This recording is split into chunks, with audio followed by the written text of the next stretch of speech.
Oh, hey, look. That was my wall. How are you guys doing today?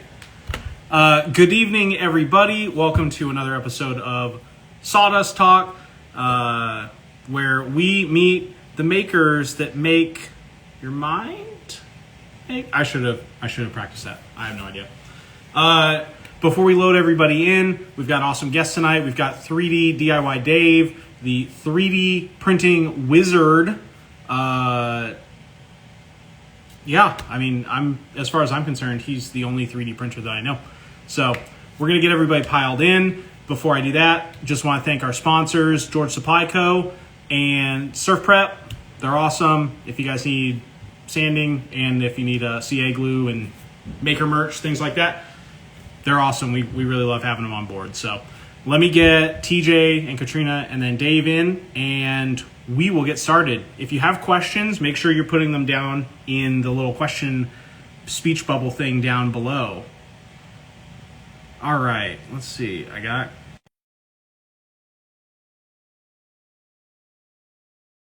is my throwaway hat. I couldn't find anything better.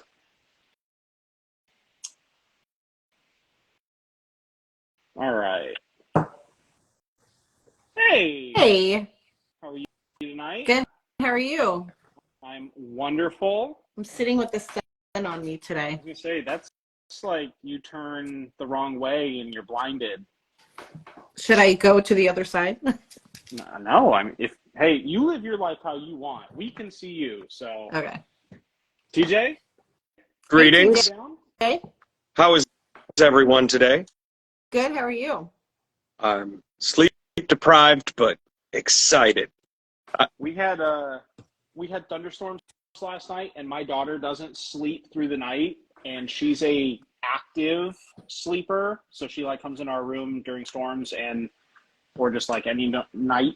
And I'm pretty sure last night she was dreaming about the Karate Kid because I got freaking karate chopped and kicked right in the back all evening, so I'm also a little sleepy.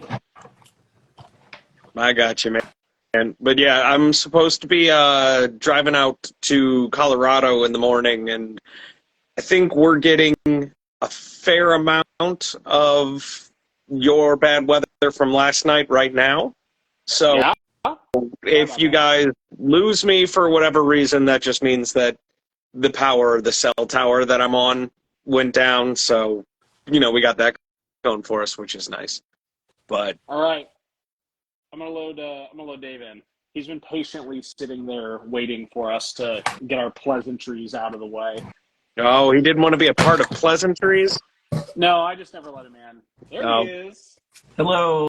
Oh, hi guys. Hey, buddy. What's going Hey, on, man? Dave. Hey, thanks for having me. How are you guys? Good. I like the ambience lighting that you have. This is the cave. Ooh. This is yeah, I can change the colors, just tell Alexa what to do. But like late at night, I keep it low so like I could like go to sleep. You know what I mean? Set the Not mood. have all the lights blasting in my face. Stimulation. Yeah. What's going on? We were just talking about weather and kids that don't sleep. So. Oh yeah, I feel you on that one. It's been so hot. Luckily, my wife deals with the kids not sleeping, so I'm lucky there. Lucky. Yeah. I'm not a morning person, so we decided really early on that I was going to do bedtime. Okay, yeah. That's how I am. I'm a late riser, and I stay up super late. Yeah. So. That's same.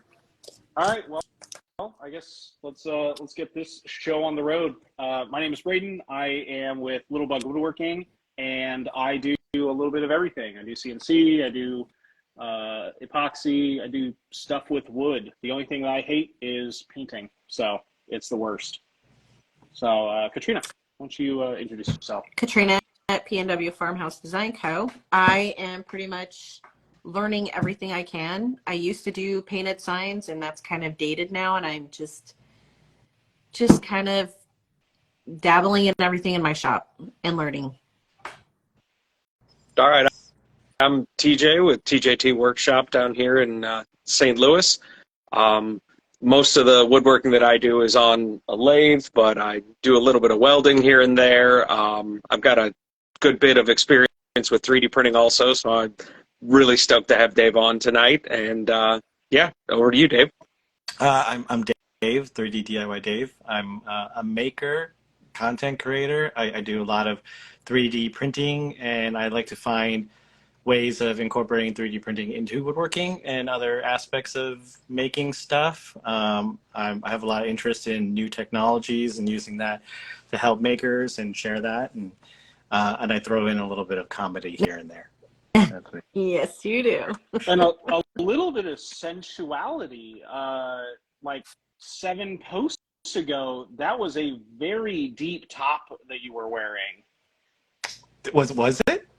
Yeah. Yeah, here. This one needs visual because I shouldn't have to suffer through this one alone. Oh. Yeah. Yeah. I mean, you know, I didn't see that one. It How looks. did I not see that? It's big. It's bigger than you thought. I mean, that's what it is. You know, it's the black Right. shirt. Just thrifted it from Urban Outfitters from like 2004, right? Where the V-necks were like the deep V. The deep V. Yeah. The double V. It's really just lighting and camera angles. You know, you never know. You know, it's all just Instagram filters, and yeah, they're not that big. You know.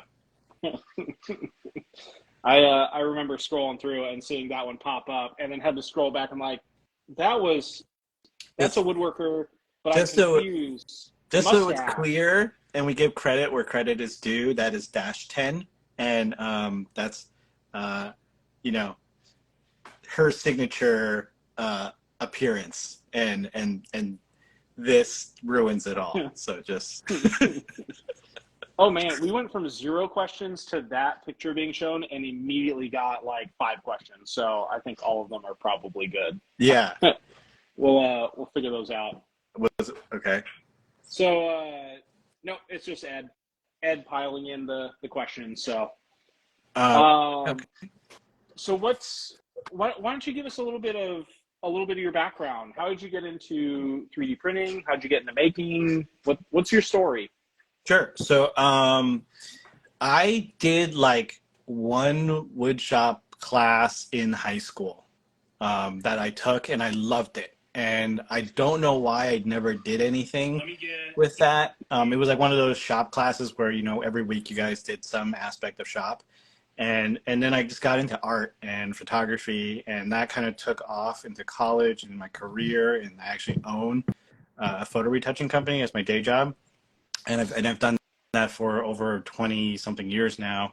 But at some point, that passion of, you know, what you do and what you love, it turns into a job, right? Everyone's like, you know, pursue what you love doing, and it's never a job. But sometimes it does. It becomes a job, right? Because, you know, you do aspects of something that you don't enjoy doing. Like, we all love woodworking. We turn it into a business.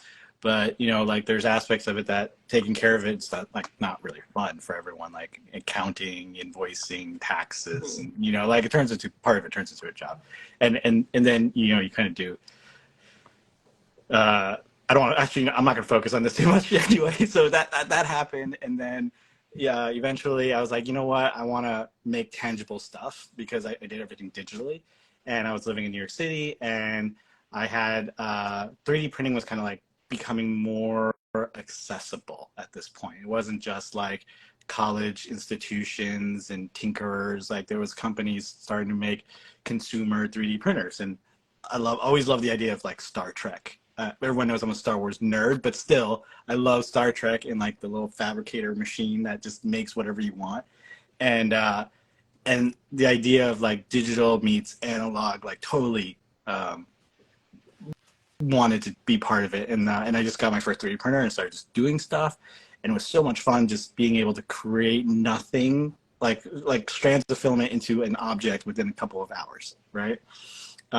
And then eventually, you know, I wanted to make bigger things, but 3D printers are limited to size. So I was like, okay, I want to make a chair or a table, but I want to maybe use wood as like the bigger surfaces, and then use 3D printing as like a way to connect things together. Because I'm not that great of a woodworker at that time. I'm still okay now, but it's like taking the things you know and then mixing it in with things that you're learning and just building on that. And that's kind of how I started just making. And then I didn't have any friends to turn to ask for help. And I started going online, and I was like, watching a lot of YouTube and a lot of, makers that we aspire to be and that are awesome and teach us stuff. And I want to be like, how do I get in contact with these people? How do I meet these people? Like, I need more maker friends. So, and then they inspired me to start sharing. And I started creating content, and, like, I can teach people what I know, and then maybe other people can teach me what they know. And then that's kind of how it just snowballed and kept going. And that's where I am. Just, now I have, a lot of friends incredible friends that I have for life. The community here is amazing. I always talk about just how amazing everyone here is and how much everyone shares their knowledge and their time.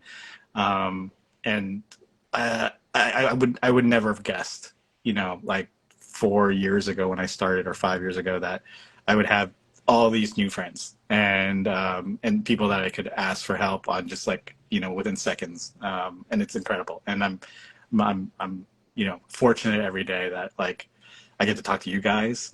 So that's where I am. So you wanted to find maker friends, and then you found a way to 3D print your own army of maker friends. Yeah. So, it's a pretty one-sided relationship. They don't really talk back. I still need to get mine printed. Okay. I had Patrick Genzel print mine, and he printed a big one of me, and then he also sent this rude little thing. It's almost like a Titty Nick kind of thing. Yeah, except it's like an assy Braden octopus thing. So where are the arms coming out of? Oh, don't worry. They're just kind of out of the waist. But this is, and it's like a slug butt. This is the hurtful side of 3D printing. So just remember, everybody, it's not all fun and games. Paul, you need to go to I don't know when Dave's going to be scanning again. Are you going to be scanning at Haven again? Workbench? I want to plan to make it to Workbench. I'm going to be at Maker Camp. That's probably the next one. But this year I'm going to be more low key, and I'll probably bring my scanner, a scan here and there for anyone who really, really wants it.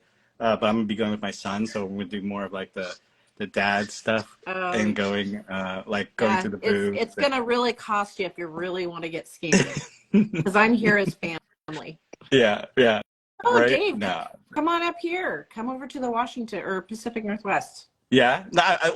So this week, right now, I'm actually supposed to be in California with my family on vacation, and we were going to go to Disney, and then I was going to try to do like a California meetup. But my son, the week before, broke his arm. Oh, so no. He actually, he was with his aunt and uncle, and just kind of jumped off a bed to grab onto a pole, fell, cracked his elbow, his bone up here, like right here. And so we had to cancel the whole trip. And luckily I was able to cancel everything, but it was like a big bummer because now we're having like a staycation, and he loves the pool, and we're going to go in the pool, and he can't do any of that. But that was going to be like, I was going to try to do like a small maker meetup one of the nights or days and just do some scanning there. But yeah, Maker Camp, we'll make it happen. And then when I do go to Workbench Con again, I'll for sure be bringing my scanner and stuff. People need to pay you. Nah, this is all for fun. So I guess maybe I'll explain it for some people who don't know, right? I guess I was doing a maker scan project where I 3D scan makers and I upload it online to a collection. I think there's around over 100, 200 people now. I'm not sure. I lost count of makers that are, you go on there and you could download them and you can make fun things like octopus arms coming out of crotches and stuff like that, or just print them straight. But the idea is that, you could print your favorite maker or take the files and do some interesting stuff. There's people have reached out to me who've used the scans for other things like miniature models and stuff like that, where they just needed people standing around, and it's become like a cool little resource, and that's really cool. Yeah, that's the whole point of it. I think the one that you made at Maker Camp for Jimmy, that it was like a group thing, that was amazing. Thanks. Yeah, no, that was pretty epic, and it's hard to follow up on it because everyone's just like, "What are you gonna do next year?" I'm like, Nothing. "Yeah, oh yeah, there it is." I want to enjoy myself.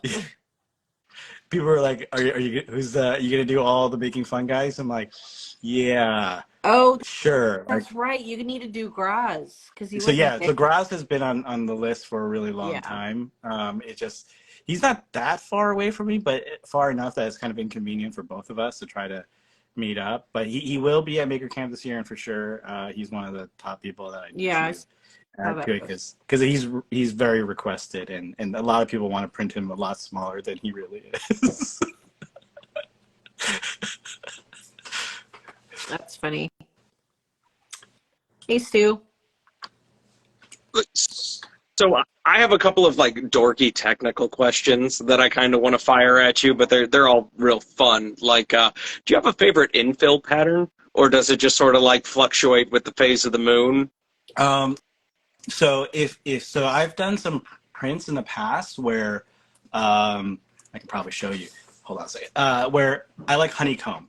If you could see the honeycomb, like when you print it so that you don't see the top and bottom layers, and it's just infill, honeycomb looks super super cool here. Look, check this out. So there is a shelf here. Can you see that? Yeah.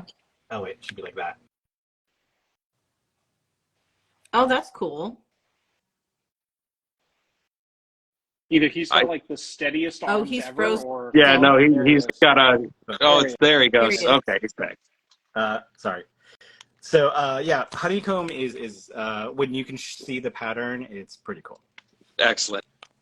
And then, without getting on too much of a soapbox, do you have a favorite style of supports that you like using? Oh, tree support. It's the new one. Like, yeah, everybody loves it because organic it's so much quicker. and tree supports. Okay, and Yeah. is that exclusively for when you're filament printing, or do you do tree supports with resin also? Well, yeah. So, well, I mean, regular supports from resin works well, and they're kind of like tree supports in a way, but they're not organic, right? They don't like kind of like bend and like AI generate or algorithms, but they work just like in a similar way to natural tree supports. But it's like after like years of just printing with regular supports and then moving to tree supports, it's like, this is the most amazing, incredible new thing, and it works so much quicker and it's so much easier to remove. It's life-changing. But sometimes in certain scenarios, regular supports are still necessary, when especially like you're printing a long flat overhang. Tree supports just don't work out really well for that.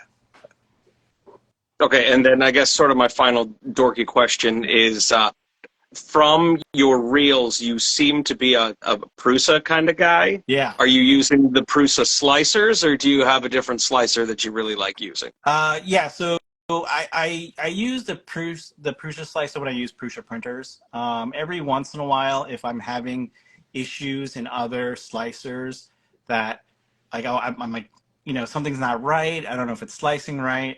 I like to hop between slicers to see what other programs do, to see like, okay, this one's kind of smarter. Maybe I'll use that slicer to do something, and I'll print it on that printer instead of this one. But Prusa slicers, like, they're what every other printer manufacturer is basing their slicer off of. So Prusa does a lot of work to make it open source, which is kind of like a little bit, a catch-22 for them, because they're rooted from their history of being open source and sharing things. But now you're having competitors taking what they're making, what Prusa's making, and making Prusa so good, in their printers, right? So it's just like you can't argue the fact that, hey, like, Prusa is really good because they have good slicers. Well, it's because like other companies have really good slicers now because they're using the Prusa slicer. So it's like, it's not an arguing point anymore of like, oh, which printer is better, which is like good and bad for Prusa, right? But yeah, that's long answer for that. Hey, that's why we ask dorky questions like that. There's people who are going to want to know for sure. But I will lend my time back to the other hosts. I'm sorry for coveting all the tech dorkiness, but No. So continuing your tech dorky questions, we have a question. Do you have a percent of support that you recommend? A printer that I recommend. No, a percent of supports. This is when you guys were talking about like tree supports or The Oh, question's on the screen. You can probably read it too. I mean, okay, no, I missed it. Like a percentage of support. Well, it's I don't really mess around with the support settings. I rarely mess around with it. So like 98% of the time, I will let it be what it generates. Other times I will mess with it is if I've already tried it and it didn't work well or something kept failing, and then I'll go back and I'll tweak the support and be like, well, I need more support on things that have a higher angle because there's an angle threshold in slicers where it's like 45 degrees. Like if it's more than 45 degrees, it'll less than 45 degrees. Yeah, like this way, right? It'll support it, right? So I'll change that degree to have more supports, or if the support is kind of like wobbly or failing, I'll then change the percent of like the horizontal support within the support. But like I almost never mess with it. So I don't have like a rule of thumb of like I use this percentage. You know, it's always experimental based on the default and then moving beyond that if there are issues. Or are they asking for percent of infill? Maybe I percent think of they infill there. yeah they also followed up with or Oh, percent okay. infill. So okay, so if not support infill, it depends on what you're doing. So if something is like really strong and mechanical, you never ever go over like 50. Like that is just way too much, unless very, very particular instances where it needs to be a solid piece for whatever reason. Like a lithophane, you can't do infills that are like partial. You got to do it like fully 100% layers. But like structural stuff, maybe 30%. I think it's more important that you have perimeter walls that are thicker. It gives you more strength than if you have just infill in it. But again, it depends on your part. The lowest I'd ever go is like 5-10%. And then beyond that, I would just do shells. I would do like vase mode where there's like hollow on the inside. So if it's like something you're going to print and it can print without anything filled inside and you're ever going to use it sitting on a shelf looking nice, you do not have to have any infill. You could actually use lightning infill, which is like internal support that holds things together, but it doesn't give it any real structure. Huh. So yeah, it makes it print really quick. It saves on material, but the outside looks just as good. But the inside has like this ladder frame that holds like whatever is on top. So the lightning would also mean that it's fast. It's a good, yeah. So there's not one shoe that fits all. If you don't have one single specific answer that works for every single scenario, Right. why are you even here? I don't know. It's the only 20%. we wanted to get. Sorry, 20%. Forget everything I said. 20%. All right, and then we have stacking questions. So I'm Okay. gonna start sprinkling these in. Ed Mancini wants to know what maker that you have scanned comes with the best story, and what's the story? What?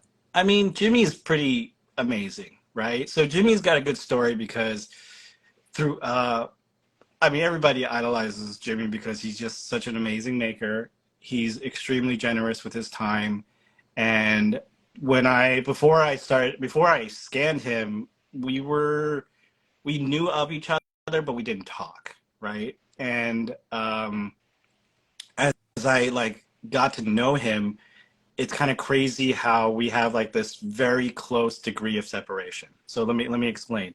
So when I asked Jimmy and I reached out to Jimmy with this idea of scanning him, I was like, I'm going to come up to the farm. I live in New York. He lives upstate, and I'm gonna scan him for like a day and drive back.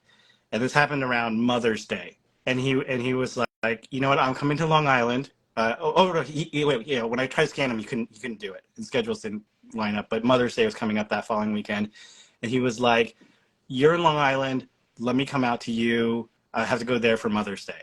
And I'm like, "Okay, like, sure." He's like, "What town do you live in?" And I said, "Oceanside." And he's like, whoa, what? Because his dad lives in Oceanside. He grew up here, and his family is in Seaford, and he knows all these people, and this is like his old stomping ground. So like that was crazy. And then when he was here, we talked about our past. He went to School of Visual Arts in Manhattan. I went to School of Visual Arts in Manhattan at the same time that he was a TA there. And at the time, his TA classroom was across the hallway from one of the like classrooms that I was always in, helping with yearbook and all this stuff. So we were only like 10 feet away from each other on like a daily basis. And it was just like, and that was like right before he started doing YouTube and all that kind of stuff. So we just kind of like were always in proximity, but never like knowing who we were, right? But now it's like, like just like this crazy world of being makers and just like seeing each other and commenting, and just it's like makers are so like easy to just reach out to, like your hero, you just DM them and be like, talk to them. And so now like Jimmy and I get to talk, and that's like the craziest story for me. And so when he came to my house, he had just finished Making Fun. I think Making Fun was out for like 2-3 weeks now. And my son, who was watching the show, Jimmy came in. It was like past his bedtime, but he stayed up. He was really excited to see him. So it's like the first time I got to see my son come in and just be completely starstruck. But he also came in. He was just like, he wanted to know if he was really mean, right? Because he's like mean to kids on the show.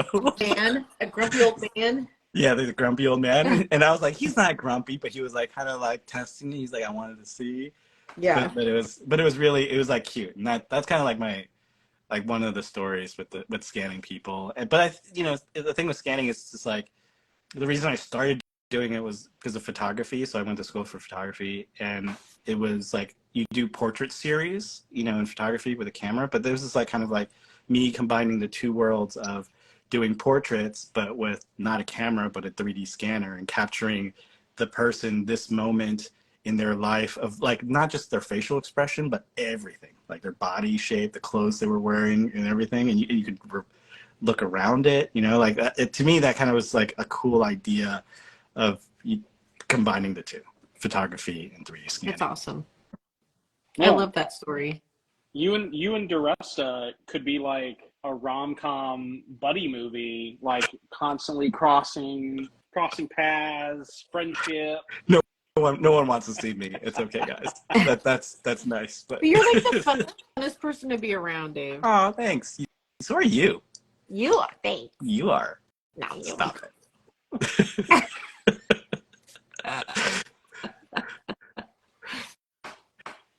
All right. Well, So I want to know if you still have the BMW.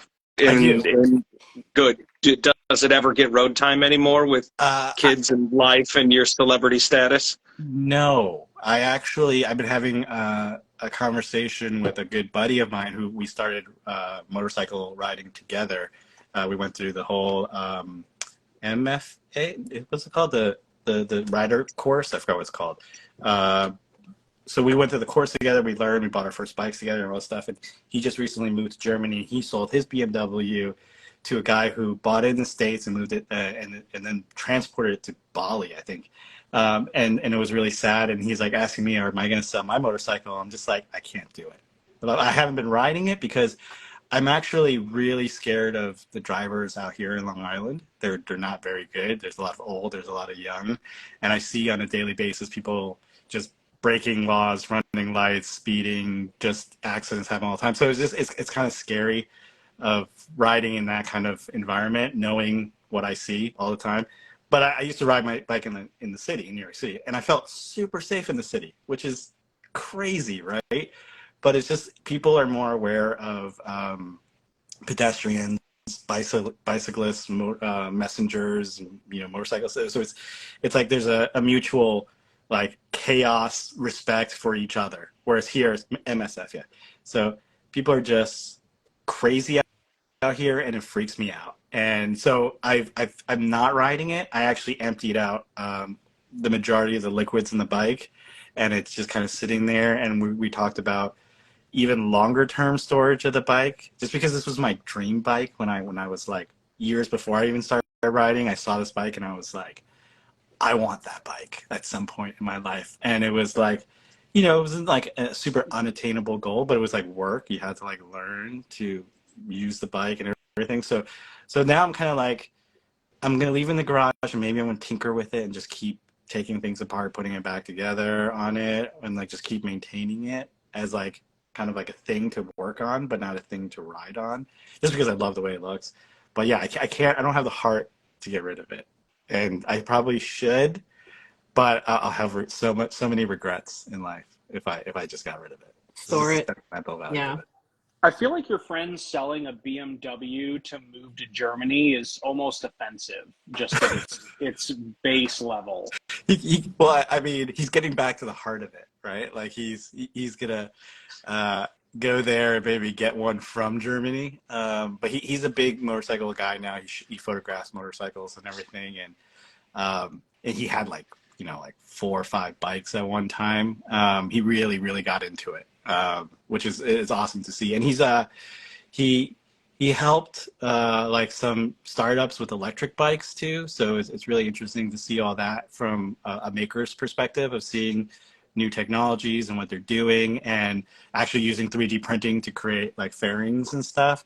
It's really cool. Like we talked about this too, that in the future, when I have more time, you know, I was watching YouTube of this like one guy making like a motorcycle tank and fairing and seats out of clay, molding it, and then making a plaster mold on top, and then using fiberglass and doing all this stuff. And the whole time sitting there, me like just like this looks like it took months, but I think I could have designed this like in the evening on the computer, and then maybe spent like 5-6 days 3D printing this with like 5 or 6 computers. I mean, the work was incredible, but like the amount of work you did. I mean, yes, it was a lot of craftsmanship, but it was just like, wow, that what like I could do this. Like that's why I want to keep the motorcycles. Like I want to maybe like customize it or buy like a really junky, really crappy Honda, and then just start like fixing it up and customize it and just learning to wrench. Yeah. I have 2 crappy Hondas right outside of that door. Yeah. If you make it to St. Louis, bring a trailer. They're yours.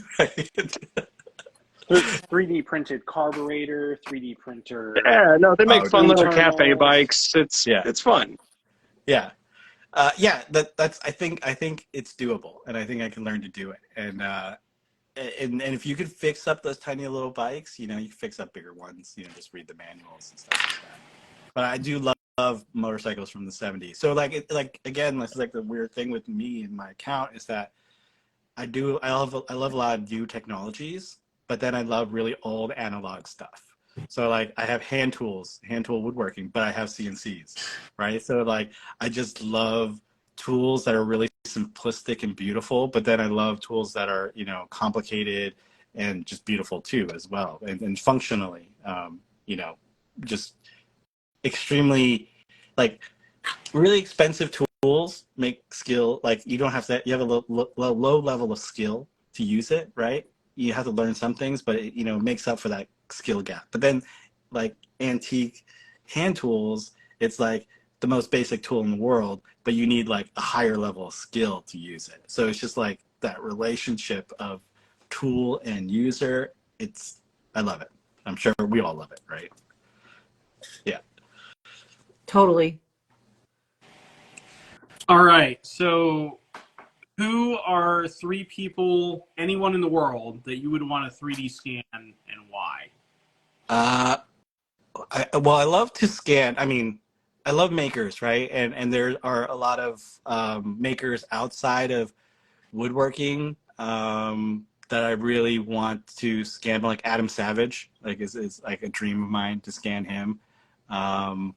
I would love to scan two other people. I guess, yeah, I'd love to, like some Europeans would be great in there, thrown in there, like Lara Kampf Oh, would be yeah. amazing to scan.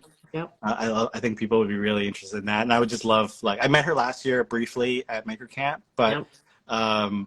I think she would be really cool to scan. And who's the third one?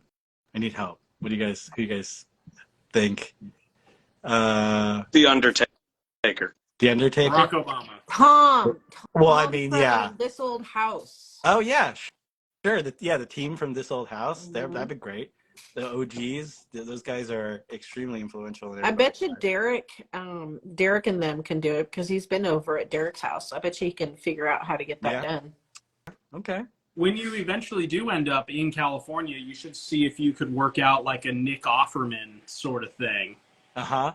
Yeah, no, that'd be amazing. I think in general, people would love to have a 3D model of just Nick Offerman. You know what I mean? Like everybody has like a poster of him in the wood shop, just hanging up somewhere. So yeah, a 3D model of him would be perfect. My Are you gonna pull right that here. photo? Yeah, exactly. Does it have an inspirational Nick Offerman quote on there? Of course it does. Yeah. If it doesn't, do you even really have it? Mine is the never 100 do something 110%. That's stupid. Only an idiot would do that. Yeah, that's a good one. That's a good one. Yeah. One of the best characters ever on that show. What's it called? Parks and Rec. Parks and Rec, right? You know, I never watched that show. And people are like, you would never have watched that show. I'm like, no. It's so good. Parks. It stands the test of time. Like you can go back and watch it, and it's still just as good as the day it came out. I've rewatched that show several times. I would completely watch a spin-off season of just John Ralphio. Yeah. and his sister. Yep. Oh, All right. So would you ever recommend the Ender for production, or is it more for learning in terms of machine? there are a lot of enders out there in production farms. I mean, this was more popular, I would say, a couple of years ago. The reason it's popular is that it's cheap to get a lot of printers going, and once you know how to fix it and use it and upgrade it, it's the consistency of knowing what breaks and how having to fix it and how to fix it quickly is really what you want to think about in terms of production. Like you know, downtime is not good for you, so you want to know how to get that machine back up and running again. And it's a viable way of doing it. I think there are other more reliable, faster printers out now that people are doing. And if you're getting more serious into actually producing stuff for money and getting paid for it, you know, I think there are better options because it's, you know, you're going to, like the Bamboo Lab X1 Carbon, it's an expensive printer, but it'll print 2 to 3 times faster than one Ender. So at that point, the price of it is almost like a third or half of it. And if you're selling stuff, you'll make the price I back wish on the that Bamboo printer. Bamboo allowed payment plans, like through a firm or something. Oh yeah, like one of firm Or Affinity or whatever. Whatever those Yeah. things where you can make payments but still get your product. Yeah. Yeah. I mean, you could just put like your payment plan into like a account separate for it until you have enough, and Oh, that's a good Yeah. idea. just Have all that pretend in. you're already paying it. Yeah. Just good old self-control. Get out of here. Yeah. Get out of here with that nonsense. I want a 3D printer tomorrow. You know, I'm like, I really want a 3D printer. So let's talk about finances because I love this because I'm like I'm a nerd for like because I run my own business. I'm a nerd for finances and how to retire early and do that stuff. If you do an automatic transfer and not think about it of like $50, $100, whatever you think you can do it, and just forget about it into an account, and then check on it in like 6 months or a year, you might already have enough for you to put it into whatever you need. I never So you can just started doing that. and just leave it going until and just use that as like your like fund for buying new tools or something. So like whatever you're comfortable with. So it's a way of putting like a certain percentage away for activities and leisure stuff that you just don't have to think about. Because if you're like, okay, every month I'm gonna manually transfer or take like money and put it away, it's just like an extra thing that you have to think about and physically do that we don't do, right? It's like going to the gym. It's like if I have to physically go to the gym, it's like one extra step that makes me not go to the gym. Yeah. So if you could just take that away and then the money just disappears into there and then you don't even know it, you just feel like, oh, like, I'm broke this week, but you're like, oh well, It's because somewhere somebody has out money. there. Yeah, Yeah. Or like get an Acorns account set up so that everything that you spend starts rounding and throwing into some online account that you that's forgot the password to, yeah, and you have to wait 6 months to get a notification on your phone to like open it up. that's a great idea. Oh, That's a great that's a idea. good. I've never heard of. I mean, I've heard of Acorns, but I've never utilized Yeah. it. Actually, that's a pretty good new app idea. Like for people who have no self control, is that they lock you out of your financial account. If you can't use it for like a week, like you set the time that it locks you out, so you can't like log into that account to check or do anything, like Yeah. Tinder or something, right? Like I have I no wouldn't self know about that control. one. New app idea. All the Oh, people that are in here, you could There you steal it go. where'd the and make millions. question go? The last question was just thoughts on the bamboo printer, and we just took care of it. So Yeah. Oh yeah. Bamboo is great. It's so I'll tell you why it's not great, and you could the big downside to it, right, is that there is no longevity right now to the Bamboo Lab. It's a very new printer, and so no one knows how long these printers are going to last and how it's going to be supported. So in the past, there have been printer companies that have come and gone, and they don't have support anymore because the printers, Or parts or the whatever. parts and stuff, Yeah. yeah. But so far, the Bamboo is that it's been extremely popular. The company is doing really well, and the parts that they make available for you are very affordable, and not like price gouging. Like you buy all these extra things and they're available. So at one point, you can upgrade it and do your stuff. And some of the parts are made of plastic and they are a little cheap, but it's like it is worth the price of what it is. It does perform really well. And to replace, parts, it's available, and there is going to be wear, there is going to be tear. You're going to have to replace certain things, but it's affordable and it's available right now. And that's the only downside to it right now, is that no one knows how long the printer is going to keep going for, and that's the worry. But generally speaking, most people who have a 3D printer are going to keep it for like 3 or 4 years, and they're going to get a new printer, or add another printer to their thing, or replace the old printer. Right. So the printer is going to work fine for those years, even if they fold it tomorrow. You know what I mean? Mhm. So think about it. Yeah. But yeah, so because we have a whole bunch of audience questions, I'm sure yet again I can't actually see what the quantity of them is because Instagram has a vendetta against me co-hosting. Do you want to talk briefly about additive metal manufacturing or 3D bio stuff, or is that something that's just sort of not really your cup of tea? Well, I mean, 3D biotech stuff is really cool. I'm not super up to date on everything that they're doing there, but they are like using 3D printing for medical applications, skin grafting. The biggest thing right now is like printing things really, really, really small, to use that for applications of like, medicine, like machines, like things that you can ingest or surgically put into your body, that is small enough with parts that it could like maybe inject medicine into you, or maybe like, what's that 80s movie with Inner space. inner Yes.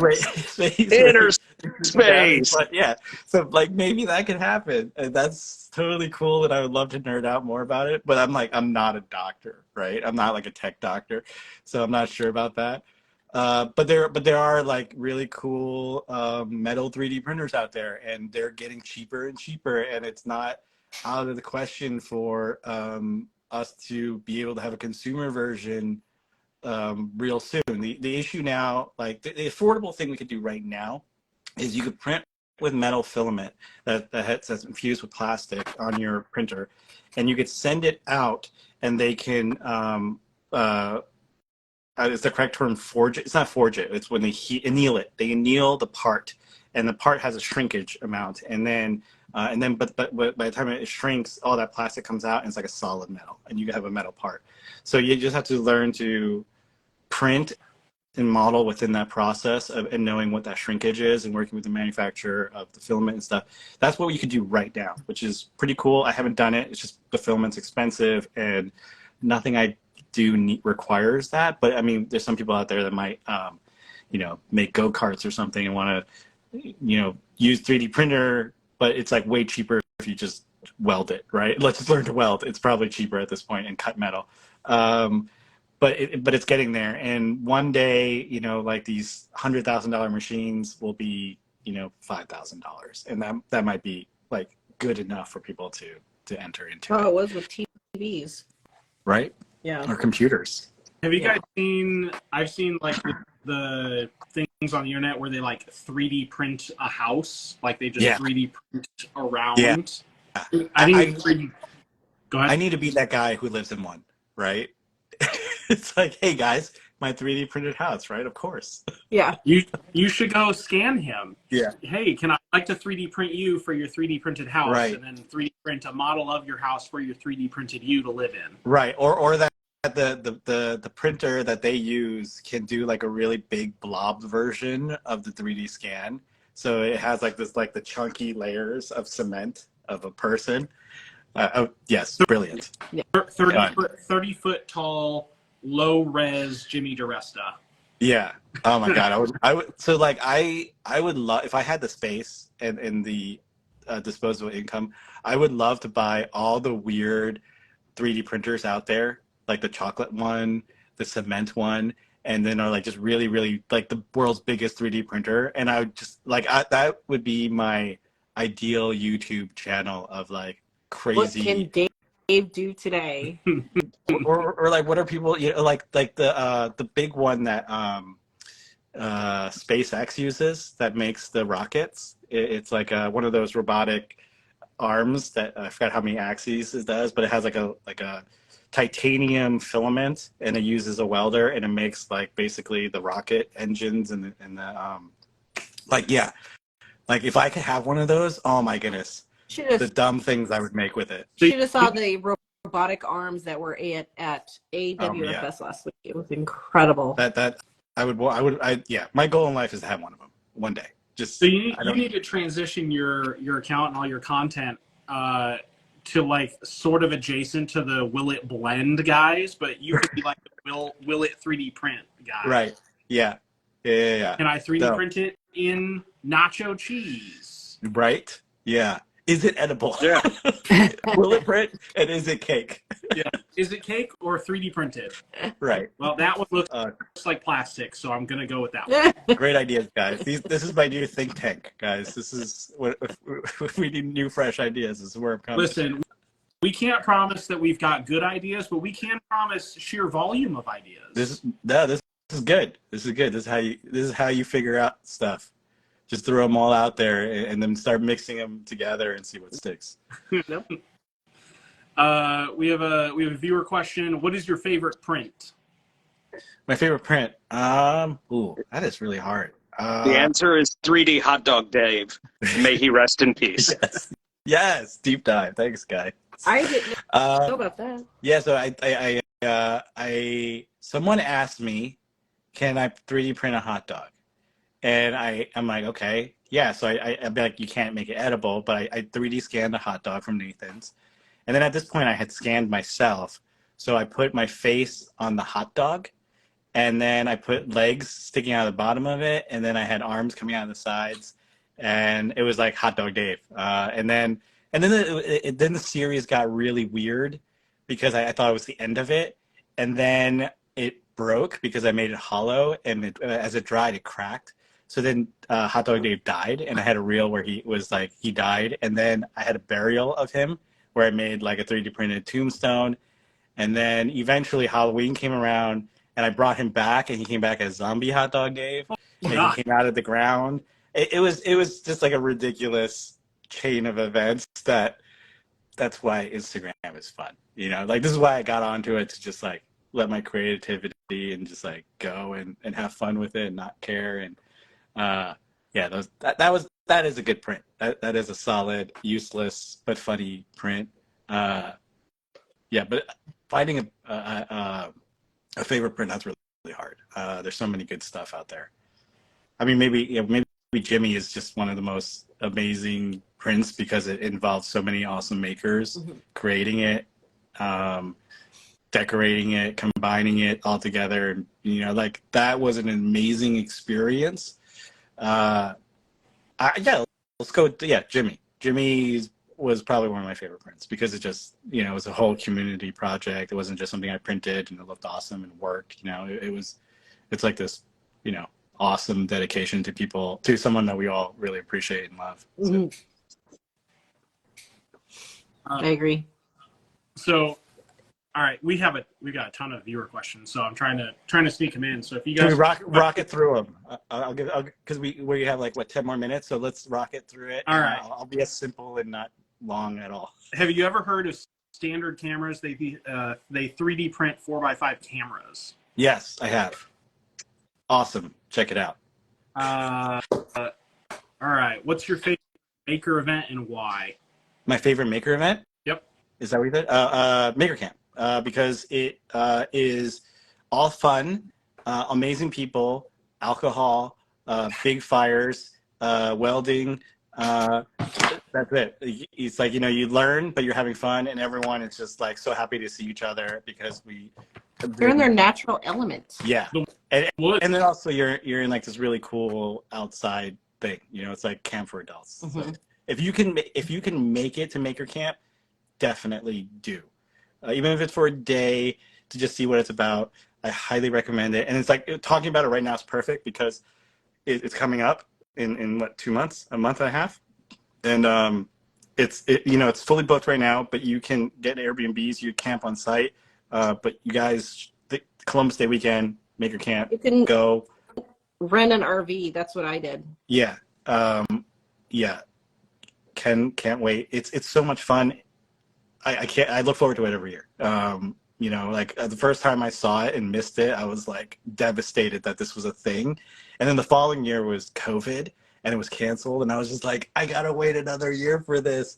So it's so the first year I went it was right when COVID ended, and it was like it was kind of smaller, but people were kind of like, you know, not sure if it's okay, but the whole thing was outside, so some people did get sick, but trying to go Maker Camp, definitely.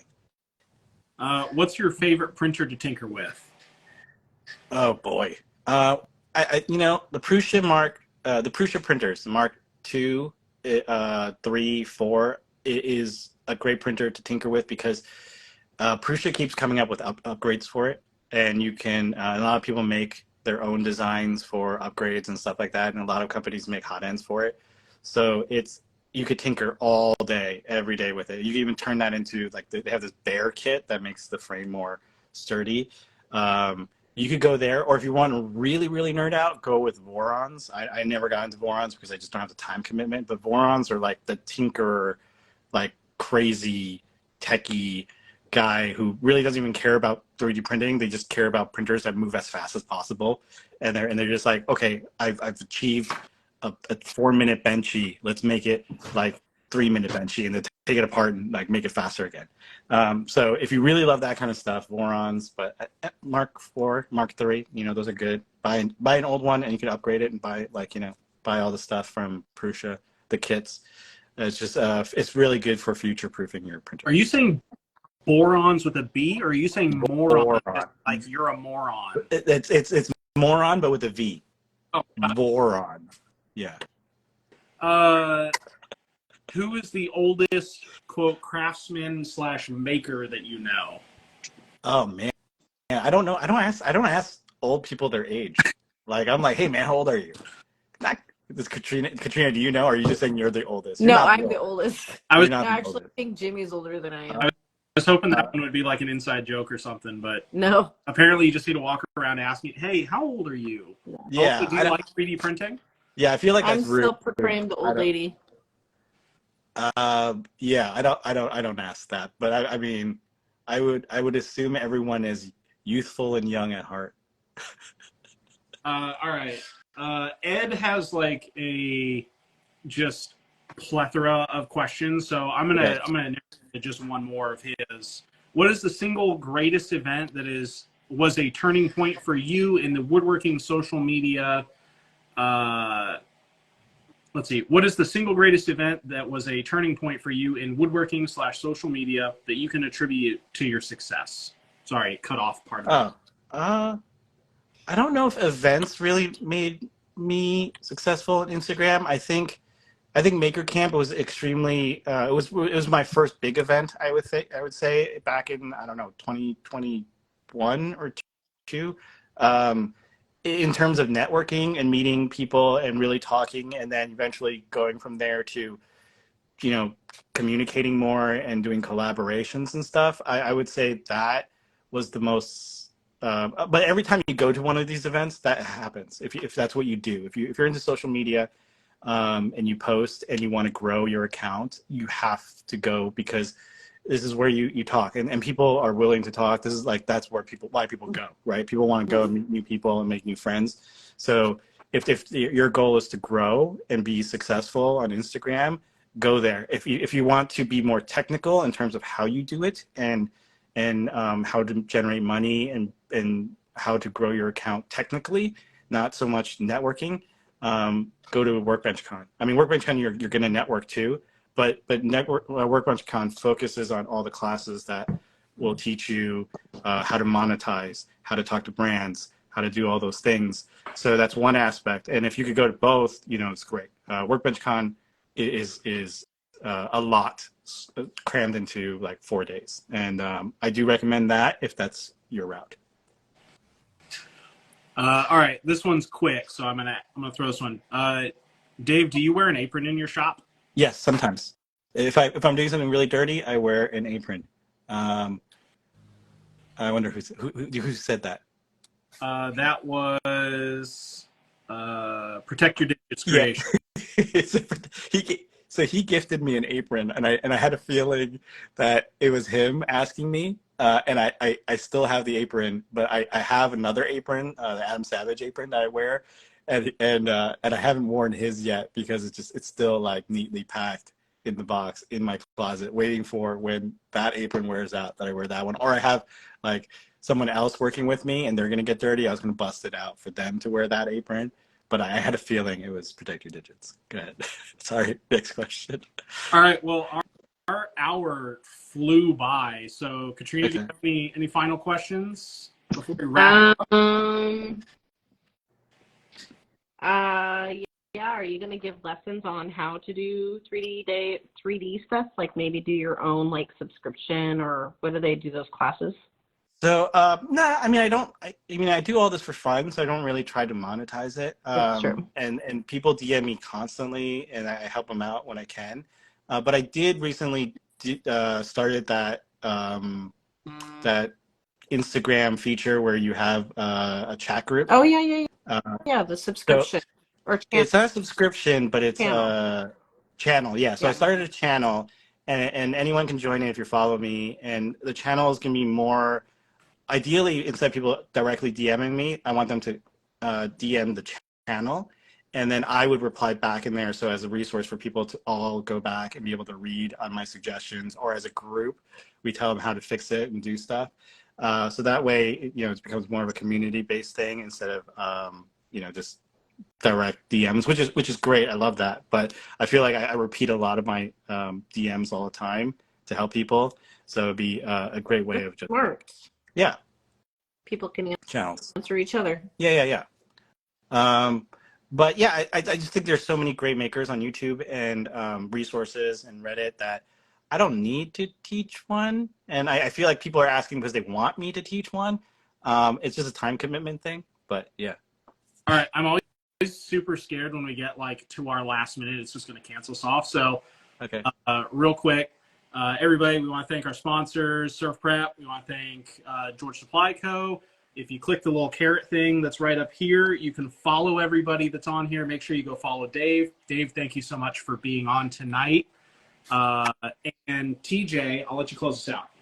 All right, so we're going to see everybody next week. Same bad time, same bad channel. But before we go and before we get cut off, Dave, we need a motivational phrase, a thought, or a reason for us co-hosts and all of our viewers to kick open the door to their shop, get out there and get awesome. What do you got for us? Just do it. I just made that up though. I don't Yeah, think no, anybody that's has you. ever used it. Yeah. Definitely trademark that. That sounds like it's going to go far. Yeah, that's right? a winner. Yeah. Man, that's a lot of pressure. I can't think of anything original, but just start it. Just start it. You know, like it'll all take care of itself later. You just gotta start it. Yeah. Yep. Well, thanks again, Dave.